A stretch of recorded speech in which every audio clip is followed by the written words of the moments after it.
I think this time I'm live on both.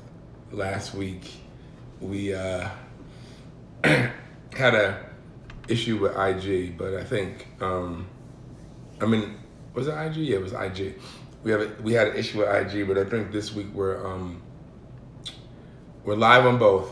So give people a couple seconds.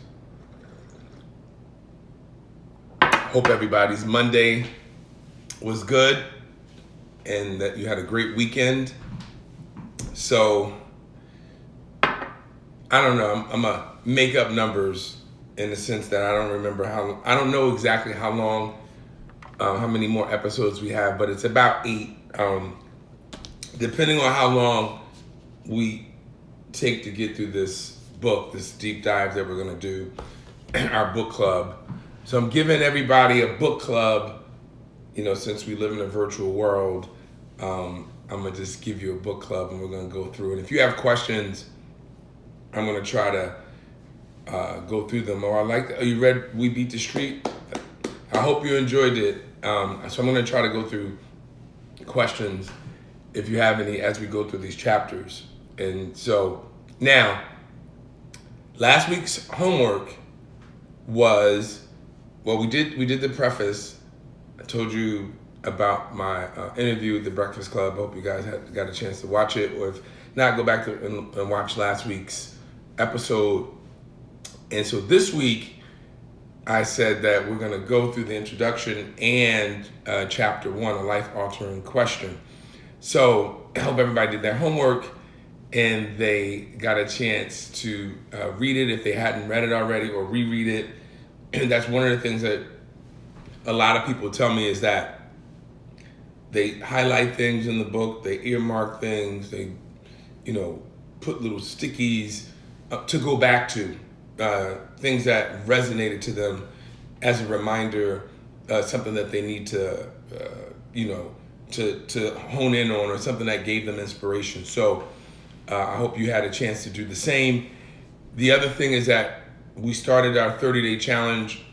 We have a couple people who I'm going to start posting some of the things, some of their journey in this 30-day challenge. And we call it a 30-day challenge, but it's actually going to be a lot longer than 30 days. We're going to do, because that's just the beginning of the journey. I'm going to follow them for longer. And if there are other people who want to be involved, these people, one of them at least wants to remain anonymous, and I understand that and I respect that. But we're going to post their journey as they go along. So this should be fun. So someone posted before we get started, insulin resistance.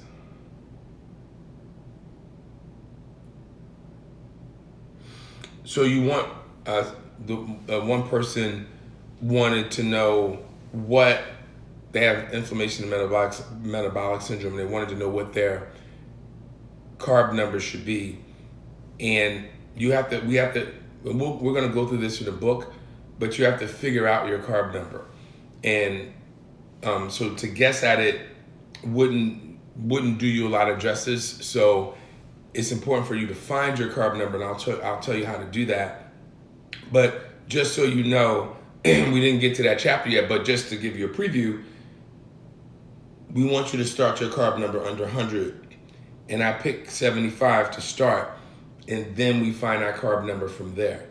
And once you find your carb number, that's your carb number for life, barring any significant change in your physical activity or significant change in hormones while we're doing this.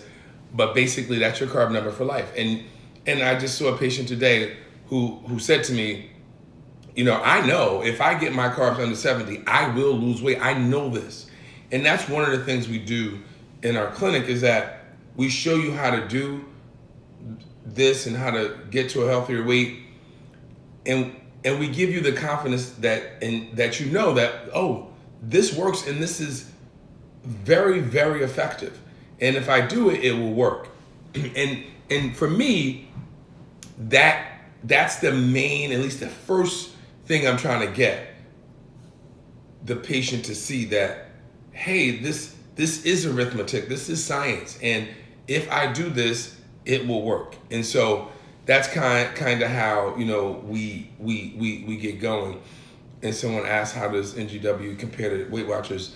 It's like yin and yang. It's pretty opposite, because Weight Watchers is more of a low calorie approach, and NGW is more of a low carb approach, and is a low carb approach.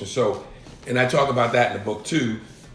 So we will go through. So let me see where we're at. We're gonna get started. So the introduction. We went through the preface last week. This week we're gonna go through the introduction because it's really quick, and then chapter 1. So the introduction is basically giving you an outline of what you're in for when you read this book. So, you know, I talk about who I am and why I wrote this book. And the deep dive on that is that I wrote this book because many a times people are confused about how to lose weight. And people say, well, you know, this works for me, that works for this person, this, that, the, you know, all these different things. And once I learned the science behind how to lose weight and obesity, I realized there's really only one way to lose weight. Like it is a fact. Now, yeah, you can lose weight if you reduce your calories, but that is not a long-term goal. You know, like someone said to me, that shouldn't be your end game. Like we all got to have an end game. And if you do a low calorie approach, that will work for whatever period of time, and then it will stop working. And the reason is because as you lose weight, your metabolism goes down. What you eat always has to be below your metabolism. And as your metabolism goes down, you hit a wall because they even out. And so in order to continue to lose weight, you have to reduce what you eat even more. And then you start losing some more weight, but then your metabolism goes down more.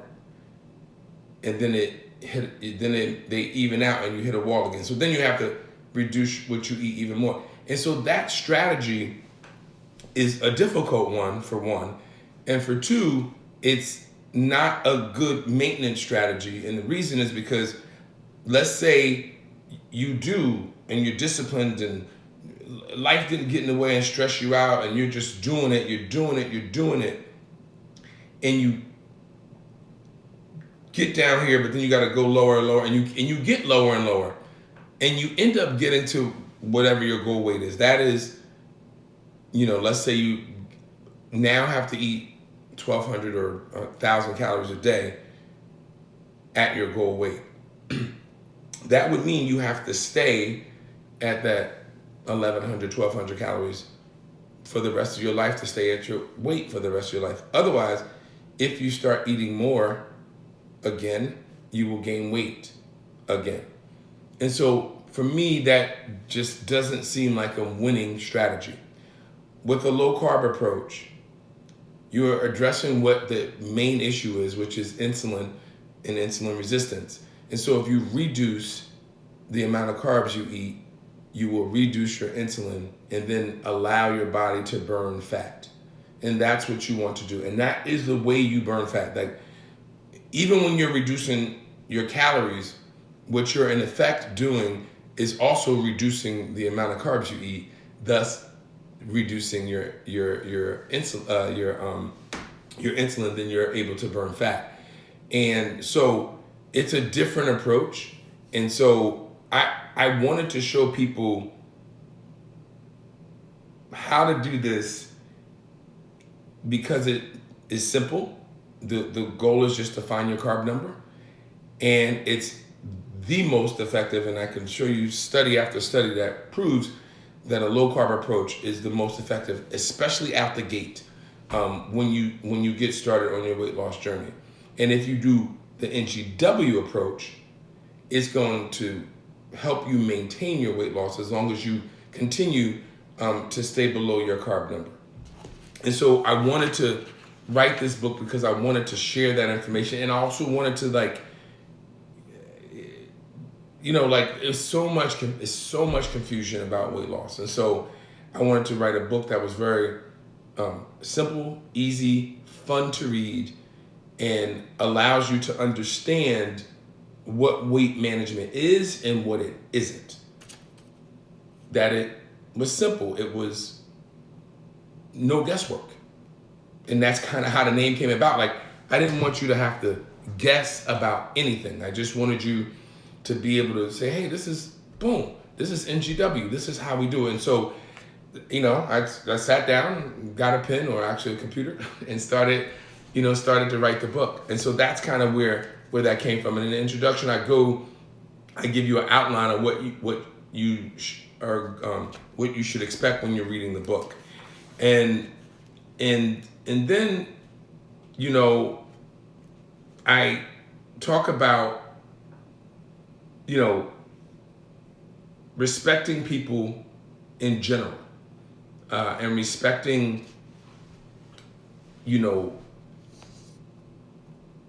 people who have issues with weight. And I mentioned in the book that we use people first language, which means that they're people first. The person is not the disease. They're not a diabetic. They're not obese. They're a person who has obesity. They're a person because they're person first. And that's why it's called people first language, who has diabetes, a person who has obesity. And that might seem so simple and like, oh gosh, it's always these semantics and all PC stuff, but it really is important, and I think it's empowering because it makes you think and understand that we are humans, we're people first. And you happen to have this disease called obesity or this disease called diabetes. And then we roll from there. And then we go into chapter 1, which is a life-altering question. And this chapter is what really started me on my journey to start my clinic. And it also is what started me to write this book for the world. And it really started with me wanting to find a niche in medicine. I wanted to find my own little lane. I like doing primary care, but I wanted to also have like my own little specialty, something that I do. But I had already been practicing for a long time, so I wasn't gonna, quit my job and go do a 3-4 year fellowship, and I wanted to be able to do something that I could learn and become an expert at while I was still working. And I hadn't figured out what that was going to be until my patient walked in the room, Sharon. And she walked in the room and she was having issues with her weight, and also then issues with her blood pressure, and then issues with sugar. And, as a physician, you're like, okay, well, here's a prescription. This is going to help to treat that. And I never wanted to be that kind of physician. I wanted to be more of a physician, like, let's see if we can, if we need medicines, we should use them. Absolutely. I mean, I use medicines all the time in weight management. But if we can do it without medications, let's try. And so what happened was she really, really tried really, really hard. But it was tough. And so she would come back and wouldn't have lost the weight, and sometimes maybe gained a few pounds, and her numbers weren't where they should be. And so one day she came in and I asked her about her kids and how did they have any weight issues, and that struck a nerve. And I wasn't trying to be mean or anything. I just wanted to know. And I think because it affected her emotionally, because she was the mother, she was the person who was cooking in the home. Not only was the way, what she was feeding herself affecting her, but it was also affecting her kids. And lo and behold, long story short, about a year later, she lost 100 pounds. And I was so excited for her. And she thanked me for, helping, but I couldn't say, I couldn't take that credit because she did the work.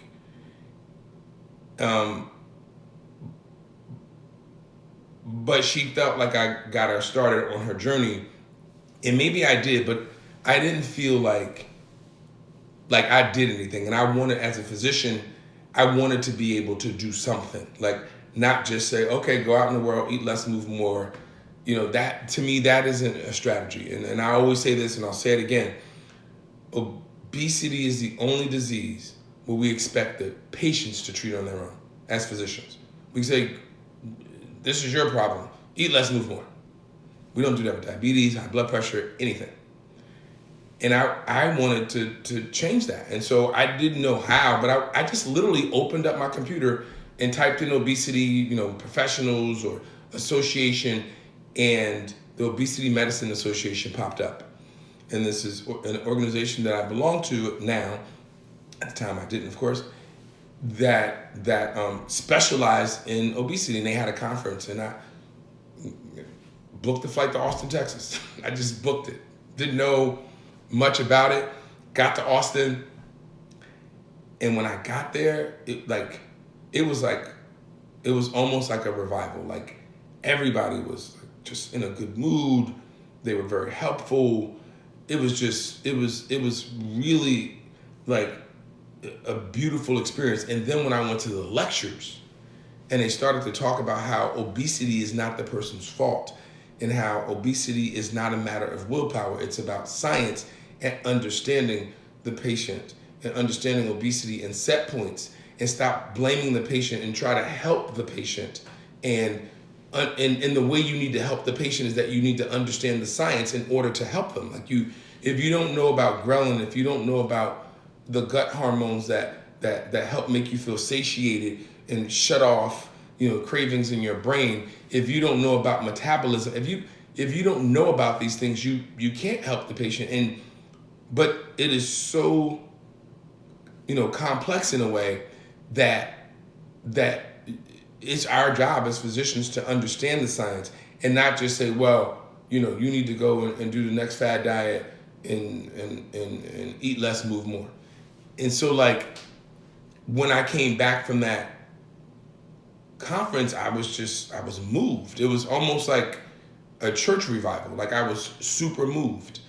And all the things that I learned, I immediately went back and started treating my patients with. Because now I had tools. I was armed with information that I could go and help my patients. And so before you know it, I have my patients, and then, nurse administrators, other administrators, the president, like all these different people in the hospital I started to treat, and explained to them what I had just learned and what I was continuing to learn. Because, I had this big old book that I had to get through to pass my boards.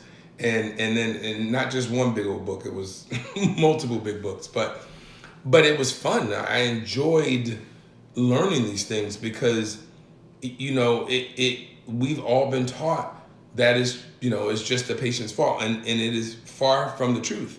And we also all been taught that, it's fat that makes you fat, and it's all about just eating less and moving more. And that actually is factually inaccurate. And we'll go through that when we do the deep dive about that, because I don't want to spoil it, but that is not true, which is the reason why people lose weight and regain it, because that theory is flawed. Because I'm gonna just give you a little preview, even though I said I wasn't, but I am. All the food that you eat is not necessarily used to burn energy. Some of that food, particularly depending on how high your insulin is actually fuel partitioned and stored as fat. And so you can't win that way if some of the food you're eating is actually not even being burned. It's actually, as soon as it comes in, it's being stored. And so, but a low carb approach it addresses the issue the way it needs to be addressed. And so it burns the food that you eat, and it also burns the fat, that fat that you're storing for a rainy day that you may need one day, if just in case, God forbid, famine ever hit, which is the reason we have fat in the first place. Like, your body was designed to store fat in the case of there will be times when you didn't have food, and we live in a country where food is plentiful. So that will never happen, or not in the foreseeable future. And so that is what sparked it. That was my life-altering question. It was me learning, or wanting to know how to treat obesity. Like, what can I? If you ask other physicians, like, how do you treat obesity? Just ask your physician one day. Just see what they say. I'd love to get your feedback. Next time you go to your physician, ask them how. Like, because if you ask a physician how to treat diabetes, like, oh, there are medications, you can give them metformin, you can give them insulin, you can blood pressure medicines if they have blood. Ask them how to treat obesity, and they'll be dumbfounded. They'll be like, well, you just gotta wait for it, eat less, move more. That's all that they will say, and that's not the case. And so, I kind of go through some of the things in that first chapter about what I learned at that conference, and the genetics, how genetics play a role, and that's when I learned that carbohydrates were the real culprit, or the main culprit, I should say. And like I said, I just came back and I did what I learned, and then I had a couple extra pounds that I wanted to lose too. So I was like, well, I can't just tell people what to do. I need to do it too. Like, I need to go through the experience that they're going through, so that I can know, like, some pitfalls, ups and downs, challenges that they may have. And so I immediately did it myself as well. And so I went through that process as well.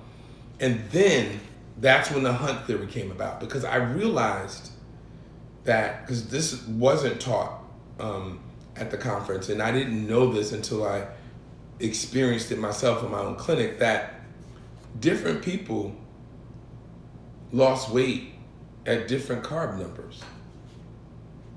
And then I started to realize that, hey, wait a minute, we're all different, and everybody doesn't have to be at 50 or keto or wherever. Like, everybody has their own carb number, and all I have to do is help them figure out how to find their carb number. That's why I got a t-shirt that says #what's your carb number, because that is the crux. That is what makes NGW different than any other low carb plan, or different than any plan in general.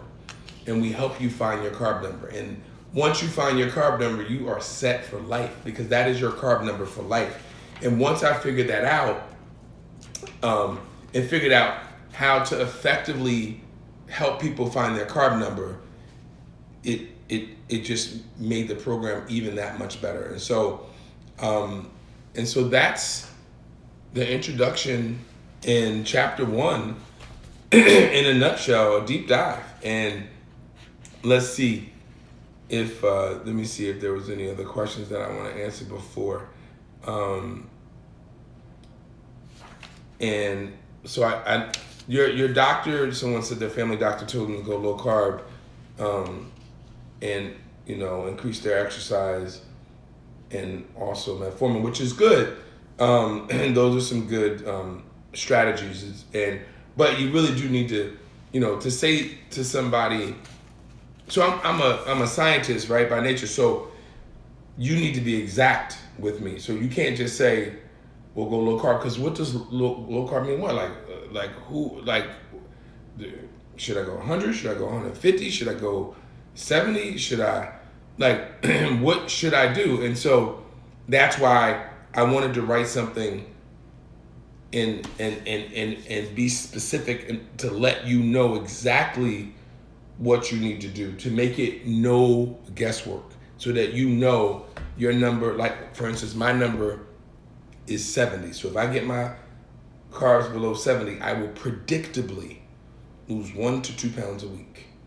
Your number might be whatever, So And that's what makes it no guesswork. Like, we want to take the guesswork out of healthy living. The goal is for you not to be stumbling around, like, in the dark trying to figure out how to lose weight. Like, to me, that's cruel to patients. Oh, just go low carb. Okay, what does that mean? Like, give me some specifics, doc. Like, what if I came to you and I was diabetic and you're my doctor, and I said, doctor, I have diabetes. Can you help me, treat me? Yeah, take some medicine for diabetes. Like, that's not helpful. Like, what medicine? How much? What's the dosage? Like, so it's not helpful to just say, do this. You really do need to be specific. And in order to be specific, you really do need to know the science behind it, because that's the only way you're going to be able to help people if you give them guidance. And now, mind you, just the guidance isn't enough. Like, you're also probably going to have to help them with their cravings and their hunger. And we help people with that too by using protein, healthy fats and different things. So and then medications if needed. So we do all of that, and you learn all of that as well in the book. Someone asked if the book helps you learn your carb number. That's what this book is all about. The subtitles reads, Discover Your Carb Number for Swift, Healthy, and Sustainable Weight Loss. And the goal too is to make this sustainable. What's the point of losing weight if all you're gonna do is regain it? Like, I mean, yo-yo diets are dangerous anyway. Many studies have shown that. But if you lose weight, that's great. But the goal is to lose the weight and keep it off. And that's what we try to teach in this book. That's what we preach. I'm going to post later one of the 30-day challenge people's the post that they sent me. I was just so inspired by what they did with No Guesswork, NGW. And the other reason I want to post it is because she's a believer. And you can see, like, from her post, and like when I see people, I have a lot of patients like this, like, it's like, doc, I did this and I lost weight. And it's like, yeah, like, if you do what is, instructed, it's gonna work. Like, it works. And you could do it easily and not be hungry, because that's the other key. We don't want you hungry, and we don't want you to crave. And she posted a lot of different things that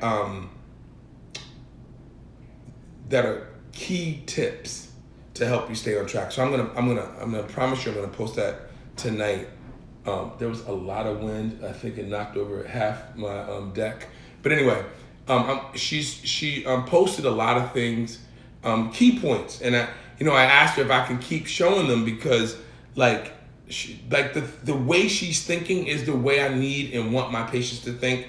And she got that just from reading this book. She's not even a patient of mine in my practice. She's just a NGW person, and she read the book. And so I'm gonna do one more or two more questions and let you guys enjoy the rest of your night. Is this predictable weight loss using the carb number without exercise? So that's a good question.